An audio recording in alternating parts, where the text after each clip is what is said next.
Good afternoon, everyone. Welcome to the Lunchtime Bites webinar from the ICBE Business Excellence Skillnet. Today our presenter is John Kilroy. John is the CEO of FlexLabs.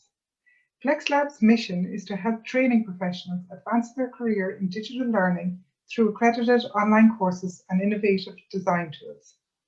John specialises in working with organisations on their digital learning strategy and the design of digital learning experiences to support bespoke development programs. John has experience across a wide variety of industries, including technology, financial services, utilities, public sector, education, pharmaceuticals, healthcare, as well as FMCG and professional services. Our topic today is digital learning, the why, the who, and the how. And over the course of 30 minutes, John will explore the following questions. What are the roles and skills in digital learning projects? What are the options in digital learning? And what are the key design principles? The ground rules for today, John will present for about 30 minutes, and then we will have a few minutes for Q&A. Everybody is muted, but we really do encourage you to submit questions or comments via the chat function, which we will call out at the end. If we encounter any problems with broadband, please bear with us just in case we need to pause the camera, and this session is being recorded. And without further delay, I will pass you over to John. Okay, thanks a million, Clodagh, and good afternoon, everyone. Hopefully you can all kind of hear me okay. You can let me know in the chat area if you can hear me and see me okay. So thanks a million for the introduction, Clodagh, and thanks to the ICBE Skillnet for giving me the opportunity to speak as part of their Lunchtime Bites webinar series. So as Clodagh said, I know obviously with this whole, with the pandemic and with COVID-19, there's been a bit of a, I suppose, a fast track or a bit of an acceleration into the whole area of digital learning. So I guess really what I want to do over the next kind of 30 minutes or so is, as Clodagh was saying there, just help you explore some questions around what are your options when it comes to digital learning, and just maybe help you to demystify that a little bit, because there is an awful lot of options out there. And then we look at a little bit like about what does a really good digital learning experience look like. And I guess one of the most important things then is what are the type of skills or capabilities or infrastructure or tools that you might need in your organizations in order to make this happen, or even just to take ownership over it. So what I'll do is I'll just, in terms of the format, as Clodagh was saying there, what we'll do is we've got about I'll do about a 30-minute presentation. It might be a bit less than that. I'll run a couple of polls with you at the start, but feel free to use the chat area, as Clodagh was saying there, all the time. So if you've got any kind of questions as we go through the session, just throw them into the chat. We will have time at the end. We'll have time at the end for kind of a Q&A, and Clodagh will be keeping an eye on the chat there as well as we go through it. So feel free to express yourself there, and then we'll have a Q&A. And just to say to you as well is, obviously with 30 minutes, I won't have much of a time to do a deep dive, but what I will do is I will be, obviously this is recorded, but I'll give you access to a free online course that goes through all this stuff in much more detail. So I'm going to shoot that over to Clodagh afterwards, and I'll also have a couple of handouts and templates that I'll send on as well.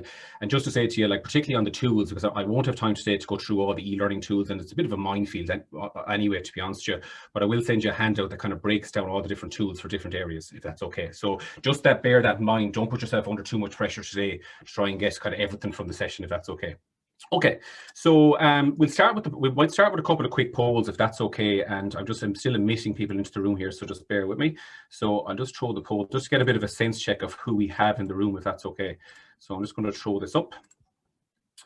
Okay, so just the first question there is, how would you describe your current role? I mean, are you a corporate learning professional? Are you an independent consultant? Are you maybe working in the further education sector? Or maybe you're not working in training at all. You might be just in a more kind of normal business role. So you might just let me know there what type of area you're in, just so I can get a sense of who we have.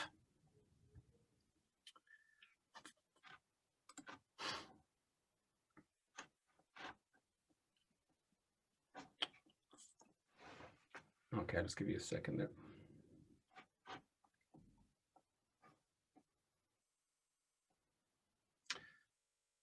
Okay, so I'll just share the results. So it's mainly kind of in-house corporate learning professionals, and then we've got some people who are obviously in different types of roles as well.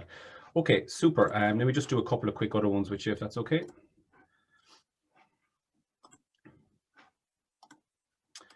Okay, so this question just is what type of online learning has been most successful for you during the pandemic? You know, like you might just pick one of these, if that's okay. Now, if you haven't done it, you can just pick the other. But if you have kind of made that transition to digital learning during the pandemic, which format have you found the most useful? Or I guess which format have you gone to straight away is probably the more obvious question.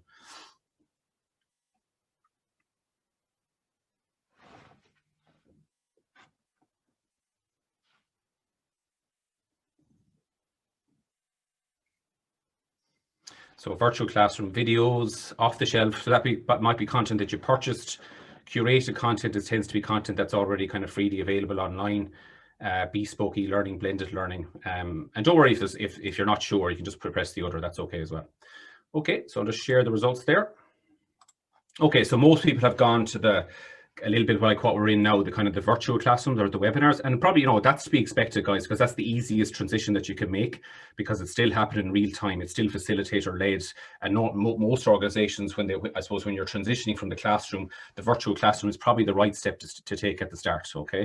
Okay, just one last one, if that's okay. And I just want to try and get a bit of a sense of, I suppose, what has been your biggest challenge in terms of making that transition? So that when you've made that transition, I guess, from the classroom, if you want to just pick maybe one of these, that'd be great. You may have encountered a couple of them, but which one has been the biggest challenge? So has it been a lack of infrastructure, lack of skills, maybe difficult to keep learners engaged, poor broadband and connection, or it may be even difficult to evaluate the learning? So just again, to get a bit of a sense, it's probably all of the above, to be honest with you, but we'll just see which one is kind of jumping out the most.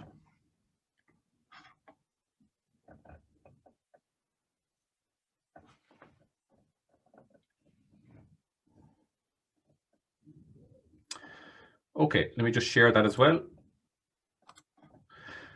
So yeah, so the difficult to evaluate and the assess learning, it has come up. That's interesting. So if there is any questions on that, guys, maybe start throwing them into the chat, because I'm happy to take some questions on overcoming that at the end.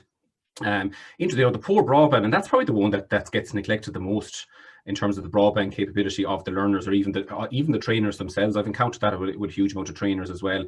The building and rapport and engagement is an obvious one, and then less so than the skills of the trainers and the infrastructure, but it has come up a little bit as well. Okay, listen, thanks for that. It's good just to kind of get a sense of where people are.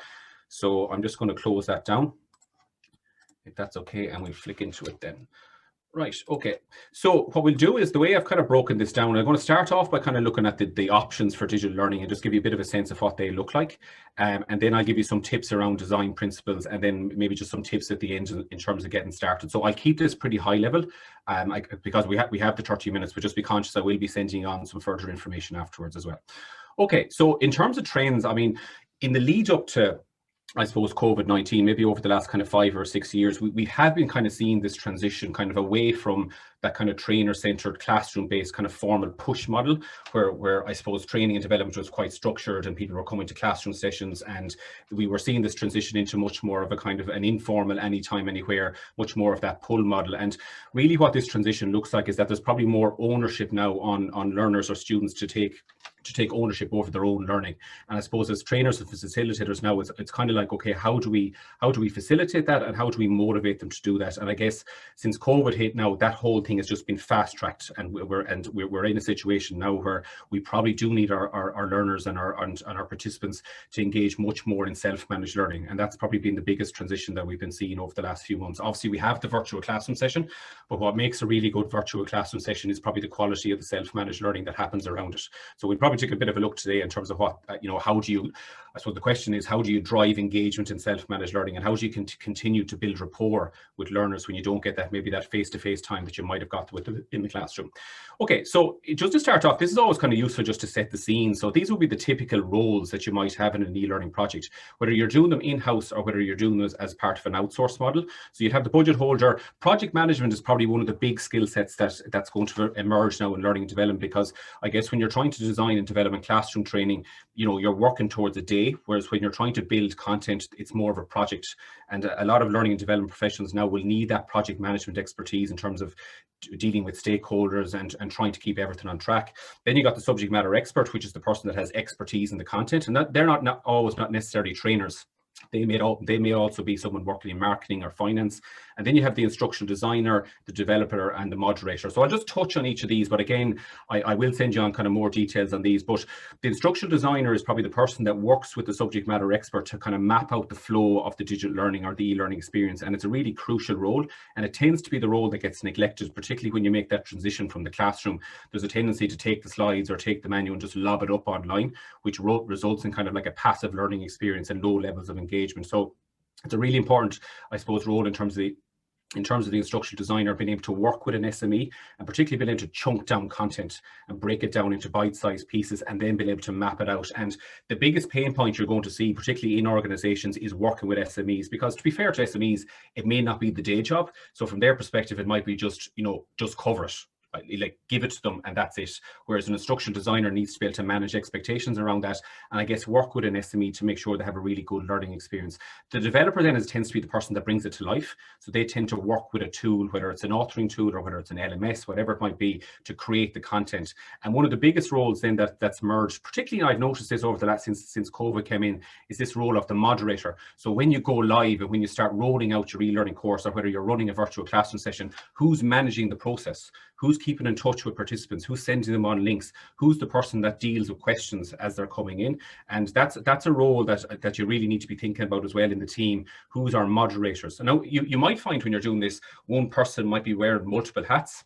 And that's completely okay, but it's probably being really aware of what do each of those hats look like and what do the skills of each of those roles look like as well. And particularly that instructional design role, it's really important now that if you have a team of trainers, that not only can they design classroom sessions, but they can also now design online learning resources and virtual classroom sessions as well. Skill set isn't that different. It's not that hard of a transition to make. It's just about upskilling, and a lot of it is building confidence. Is probably the big thing that I've seen. A lot of trainers just need that extra bit of confidence just to get started, particularly in terms of those virtual classroom sessions. Okay, so they're just some of the roles. And then if we look at blended learning, then I generally kind of break blended learning down into 4 broad areas. You've got the classroom, which I'd imagine most of us are relatively familiar with. You got self-managed learning, which is what learners do independently in their own time. You got live online, which is like what we're in now. And there's obviously different types of live online learning. And then the big one then is social learning, which is particularly when we make that transition from the classroom, it's that opportunity for learners to peer-to-peer engage with each other, whether it's through forums or whether it's through sharing experiences with each other. And I guess also from a trainer perspective, it allows you to engage with them as well through various touch points. So this is probably out of the equation at the moment. Now it will come back, but I don't think we're going to go back to the classroom maybe to the same extent as we might have pre-COVID. And it's kind of working out now, what's the role of the classroom, or how does the classroom add value? And it's probably going to be in that much higher levels of learning, particularly around skills practice, and that when you're getting into much more kind of, I suppose, deeper levels of learning.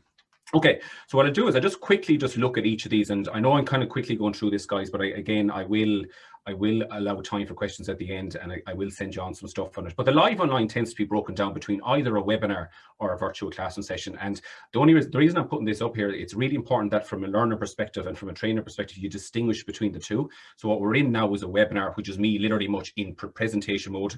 In the next 30 minutes, just give you as much as you can, allow you to ask questions, where a virtual classroom session is the exact opposite.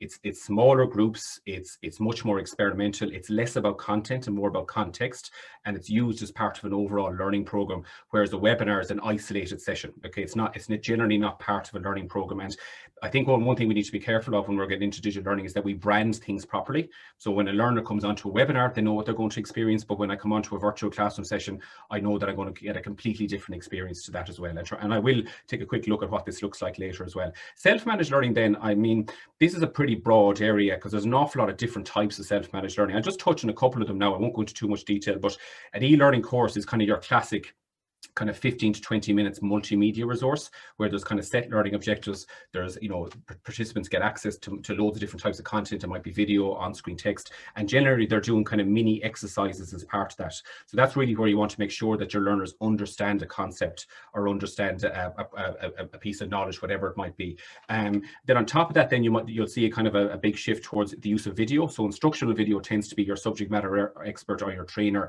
giving a brief introduction to a topic. So an awful lot lot of instructional videos will be like slides and you might see the person as well. And the key to these videos is just keep them short, 3 to 4 minutes, and kind of chunk them up as much as possible. Screencasts then tend to be for software training. So if you want to do a recording of a piece of software or a demo of a system, you'll demo your screen and you'll pre-record that. And again, same principles apply there. Keep it nice and short and sharp. There tend to be how to, and the more options you give your learners there in terms of flexibility, like think YouTube there. When you go into YouTube, when you're searching in YouTube, it's all about keeping it nice and short and being really clear about what they're going to get from watching the next 3 to 4 minutes of the video. Infographics are also quite popular at the moment because they give a quick snapshot of a concept, you know, for that kind of micro learning side of things. And then animated videos are really, if you can't, I suppose, record a subject matter expert, you might do an animated video, and they're really handy as well for explaining concepts or explaining processes as well. And then the last thing, and this is probably the one that's been kind of growing the most, I've seen this grow dramatically over the last few months, is podcasts, because they're so easy to develop. So you could sit down in front of a trainer or subject matter expert and just do an interview with them or record them talking about a topic. And the benefit of podcasts is that you can double job. So when I'm watching a video, I can't do much else because I have to watch the video. But when I'm doing a podcast, I can maybe do a bit of other work, or I could be gone out for a run, whatever it might be. So that they are really easy to develop, and you'll find that your learners will like them a lot as well because of the flexibility that they offer. Okay, so they're just some of the self-managed learning ones. One of the other ones that's really kind of popular at the moment then is, when you look at video content, is interactive videos. And some of you might have seen some of this already, but I'll just give you a kind of a quick demo of a sample interactive video. So the difference between an interactive video and a normal video is that with an interactive video, you can engage with it. So as you're watching the video, it prompts you to answer questions, and that just keeps those. It probably means the video can be a little bit longer, but it also means that you can kind of test your understanding as they flow through it. So this is one that was done for the Delight induction program. Now some of you might have seen this before, but I'll just show you this for a few minutes, just to give you a bit of a sense of what I guess what a interactive video looks like. So just bear with me. I'll just stop sharing my slides and I'll share my screen. Okay, so hopefully you'll be able to see this now. So, and hear it. I'll play it here anyway. I won't go through the whole thing.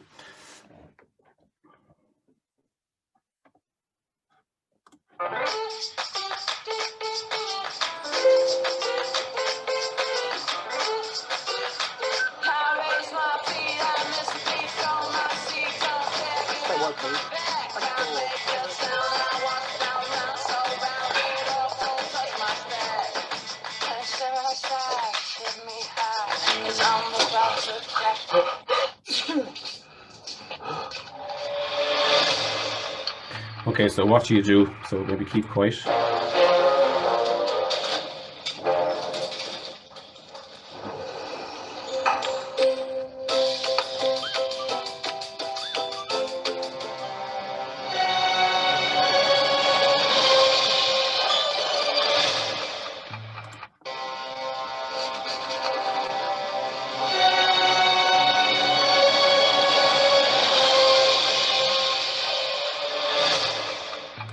Tell him, obviously. Excuse me, Darren.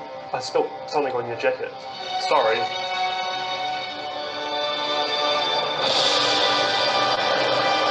Okay, we'll just look at one more quick scenario and then I'll just have a quick chat about this.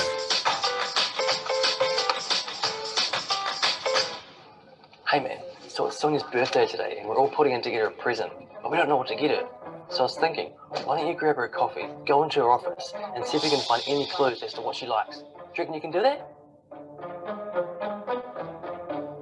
Oh, lovely, thank you.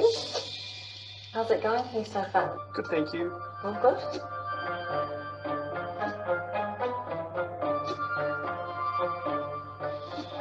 Okay, thank you. Have a good day. See ya.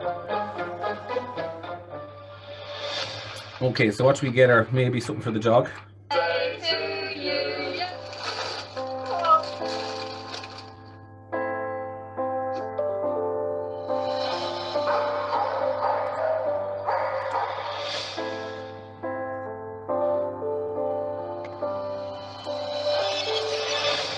Okay, so I think it's Beyonce tickets we have.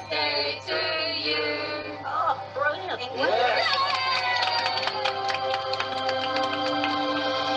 Okay, so I'll just stop here. I'll just talk to you a little bit about I know that's a kind of, it's a high, in fairness, that's a high-end production, but just the principles there in terms of self-managed learning. So when you're thinking about self-managed learning, try to kind of throw people into scenarios and get them to make decisions. But the big difference when you're designing self-managed learning as opposed to when you're doing classroom sessions is you need to pre-design the choices. So always think with self-managed learning, it's always going to be, what's the challenge, what's the question, what are the choices, and then what's the consequence. So the consequence tends to be the feedback. So you'll see there with each of the way that was designed was a series of scenarios, right? And for every scenario, then the person had a choice to make, and every choice had a consequence, and the consequence is the feedback. Now, the way the feedback happened there is they played out the video, but you don't always have to do that. You can do feedback in loads of different ways. So I guess what I'm saying to you is when you are thinking about your self-managed learning, try and think like that in terms of how you go about designing it. Throw your employees or your participants into scenarios that they typically encounter in work, and ask them to make decisions on a course of action, and then think about what's the feedback going to look like. And then off the back of the feedback, then you might allow them to do a deeper dive. So the deeper dive might be into further information or out to links. So, and a lot of the time with what we're trying to do with self-managed learning is not overwhelm people, not give them too much information, but allow them to I suppose, to drill into the content as they need to, because of that, then it feels much more personalized. And sometimes if you start with scenarios first, it makes that kind of whole approach much easier as well. Okay, so what I'm going to do now is I'll spend the next, I think how are we for time, Claudia? We've another 10 minutes, do we? Yeah, so 10 minutes, John, yeah. Yeah, I'll just talk a little bit more around, how might you structure all these things. So if we look at the blend again in terms of the virtual classroom, the self-managed learning and the social learning, how do all these kind of fit together? Because if you are designing a program like a leadership development program, or a program that might be running over a month, 2 months, 3 months, typically you're going to have a blend of all three. Now for shorter programs, you might just have self-managed learning for compliance training, or for in other scenarios, you might just have virtual classroom sessions, but you probably need to be thinking about all three, or thinking about the full blend when you're mapping out your program. So normally speaking, a virtual classroom session, as I said, in comparison to a webinar, it's highly interactive, live online. Normally, if I had a one-day classroom session that I was trying to transition, I'd work off 2 VCs initially, no more than 2 hours. So there's no way these sessions should be going on for a day, max 90 minutes to 2 hours, and keep it topic light. So about 2 topics per VC max, because ideally the content should be covered off in the self-managed learning before they even come into the room. And the group sizes are small, because so sometimes there's a tendency when we go online, let's put 50, 60 people into these sessions. They should still be around the 10 to 12 mark, so that you can have that interactivity and have that kind of experimental learning with them. So the purpose is context. It's all about examples. It's all about scenarios. It's all about getting them into, collaborating with each other. But the most important thing about the virtual classroom session is that you build on the self-managed learning. And that's kind of where you need to be thinking about is, normally if you're designing these programs, design the self-managed learning first, because it's much easier then to design the virtual classroom sessions. So you chunk up your self-managed learning. It might be getting them to watch a video. It might be getting them to do an e-learning course, and always try to have an activity off the back of it.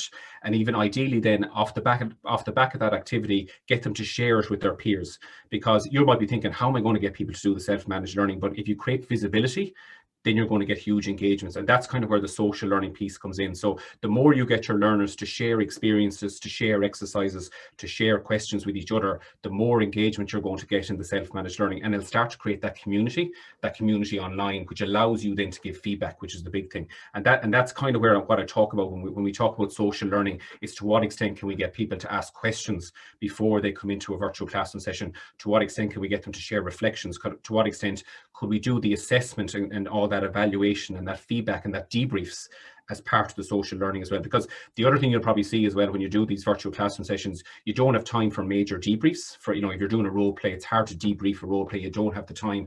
And a lot of the time, that's where the social learning bit comes in as well. Okay, so, and then when you're looking at the experience, then and normally what I would do first is I'd map out the flow. So what are the touch points? So if I'm running a program over a week or over a month or over a year even, how is it going to flow for the learner? And I tend to start there, because if you know the flow up front, then you can start thinking, okay, what's the design behind it? So for example, what's the self-managed learning going to look like? How is that going to flow into the social learning? What are we going to get them to capture? What are we going to get them to share? And then when they flow into the virtual classroom session, then how are we building on that then? When they come into the room, they've done the work. what are we going to get them into breakout sessions? Are we going to get them to do exercises? What are we going to share with them? And an awful lot, what you'll find then is that your virtual classroom sessions will turn into guidance tools. They'll give a bit of structure to the self-managed learning, because I know I've got a virtual classroom session next Tuesday. I have to have my self-managed learning done by then. They'll probably do it on Monday night or Tuesday morning, but that's okay, because it acts as a bit of a guidance tool. And if you can have a workbook or handbook with that, then it just gives it an extra bit of, and it gives it, I suppose, an extra bit of structure, because you can kind of use the workbook or the handbook as a tool to guide learners as they flow through a program. Because again, we're not in the room with them, and there's much more self-managed learning now. So that you're going to need to think about, what do I need to do to motivate and to guide participants as they flow through a program. Okay, so just lastly then, and apologies for going so quickly, but I did want to allow plenty of time at the end for Q&A. But the tips that I'd probably say to you guys in terms of this whole space, and I know I've just kind of touched on it now, and I've mentioned a couple of these things, is start off by, think about that blend. Okay, so when you've got your self-managed learning, you got your virtual classroom sessions, you got your social learning, map out how that might flow and what the role of each one of those is. And if you start with your self-managed learning first, so take your existing classroom training, put all your materials together, chunk them down. So it is really important that you chunk things up, because you're going to have to kind of identify where they're going to fit in. So the more you can chunk up your existing manuals or existing slides, the better. And then think about what's the self-managed learning going to look like? Where am I going to get content from? Can I curate it from what's already there? Do I need to build something? Do I need to do a couple of videos? And what's the activity going to look like off the back of it? And then what are they going to share, and what's going to happen then? And then kind of like design the virtual classroom sessions last. That tends to be the last thing you need to design, because they're really just there to kind of create a thread that runs through the program. The other thing then, when you get more into self-managed learning, the more of it you start to do, you need to be thinking about, how am I going to work with subject matter experts in the organization? Because again, they may not be training professionals. They might be people that are working in marketing, finance. They have the day job. So it's really important that your instructional designers or your trainers have a process for working with SMEs, because typically the SME is just going to give you raw content, and it's got to knock yourself out basically.